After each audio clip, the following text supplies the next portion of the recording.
নমস্কার বন্ধুরা, তোমরা কেমন আছো? আশা করছি সবাই ভালো আছো। হ্যাঁ, আজকে আমি বিরিয়ানির ভিডিও এনেছি। আমি ইয়েস্টারডে চলে গিয়েছিলাম অজয়দের বাড়িতে। তো অজয় বলল, চল তুই আর আমি বিরিয়ানি খাবো। ফার্স্টে বললো কিনে আনবে, তারপরে বললো চল বাড়িতেই বানাই।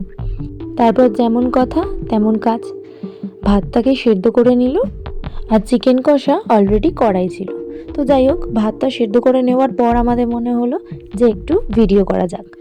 দেখো আমরা কি করেছি, ঘিটাকে গরম করে একটা ছোট্ট ডেচকির মধ্যে লাগিয়ে নিচ্ছি। অবশ্য রান্নাটা কিন্তু অজয় করেছিল।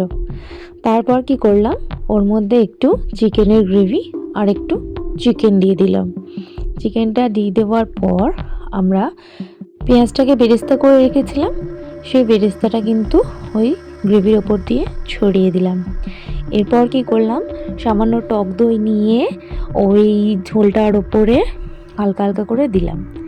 এরপর একটু সামান্য পরিমাণে কেওড়া জল আর একটু সামান্য পরিমাণে গোলাপ জল দুটো কিন্তু দিয়ে দিলাম।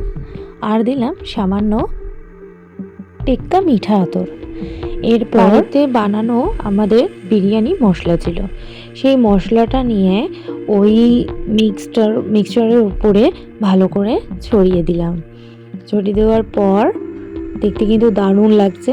আর একটু বাটার নিয়েছিলাম আমরা, ওই বাটারটাও কিন্তু ওর মধ্যে দিয়ে দিলাম। ঘিটা যেহেতু আগে দিয়েছি, বাটারটা ওই জন্য ওই উপরের লেয়ারটাতে দিয়ে দিলাম। এরপর ভাত নিলাম। ভাতটা কিন্তু খুব সাবধানে দিতে হবে যাতে ভাতের দানাগুলো একদম ভেঙে না যায়। আমাদের ভাতটা কিন্তু 90% আমরা সেদ্ধ করে নিয়েছিলাম। এরপর ওই অল্প করে গ্রেভি একটু বেঁচে গেছিলো, ওই গ্রেভিটা ওপর থেকে দিয়ে দিলাম।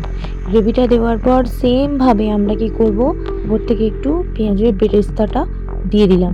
দেওয়ার পর সামান্য একটু গোলাপ জল আর সামান্য একটু কেওড়া জল দিলাম। দেওয়ার পর একটু বাটার দিয়ে দিলাম। দেওয়ার পর আমরা 15 মিনিটের জন্য দমে বসিয়ে দিলাম।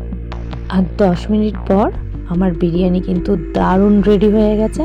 একটা ভাতও ভাঙেনি আর একটুকু লেগে যায়নি, আর গন্ধটা জাস্ট আমেজিং ছিল। তারপর একটু স্যালাড কুচিয়ে নিলাম আর সাথে নিয়ে নিলাম একটু চিকেন কষা। তো আমাদের চিকেন বিরিয়ানি উইথ চিকেন কষা কিন্তু রেডি হয়ে গেল। আমার তো খেয়ে দারুণ লেগেছিল। এই রেসিপিটা কিন্তু একদম ইজি আর খুব তাড়াতাড়ি হয়ে যায়। তো তোমরাও কিন্তু বাড়িতে অবশ্যই ট্রাই করো, আর আমাকে কিন্তু অবশ্যই জানিও তোমাদের কেমন লাগলো। ঠিক আছে, চলো দেখা হচ্ছে অন্য কোনো ভিডিওতে। ততক্ষণের জন্য টাটা। ভালো লাগলে একটা লাইক, কমেন্ট, শেয়ার আর সাবস্ক্রাইব করতে ভুলো না যেন। চলো এবার তাহলে আসি।